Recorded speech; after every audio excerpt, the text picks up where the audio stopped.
We have the Waste Management Phoenix Open this week, and my main bet is Mark Hubbard.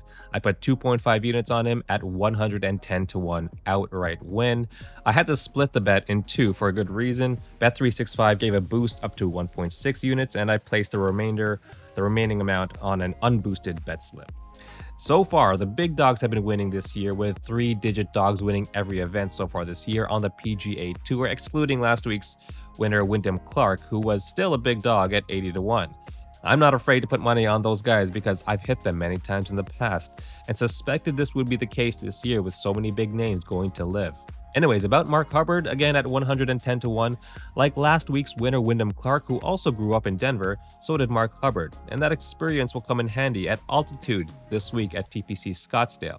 Hubbard has not yet won on tour, although he has been trending well in the last 6 months or so, as he was on my radar mid to late last year, and I did place a bet on him then.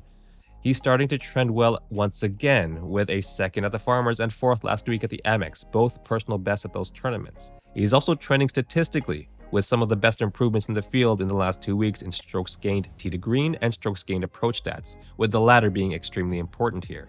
The course also received a ton of rain, so it has a chance to be a lot more scoreable versus years past, which makes his positive trends in those above stats even more important. As I mentioned, Hubbard has not yet won on the PGA Tour, but has won on the Korn Ferry and PGA Canada Tours, where it appears he does well in those low-scoring events. I also made a second very small bet. It's not on a big dog, but the profile is just too strong to ignore. Justin Thomas, 11 to 1 outright win. I don't need to say too much about him. You know who he is. He's got amazing course form and is also trending very well. It's a bit of a funny story of my background with JT. I've deep down held a grudge against him since 2021. It's never affected my betting strategies, but I always hated him for snatching the win in the 2021 Players versus Lee Westwood. I bet 2.5 units on 80 to 1 Westwood in that year. It was half Westwood's fault for losing, plus JT played brilliantly in that last round. But you always have to get back on that horse and trust your data. So that's my two picks. My main pick, 2.5 units on Mark Hubbard, 110 to 1, and a half unit, a saver bet on Justin Thomas, 11 to 1. Both outright win only.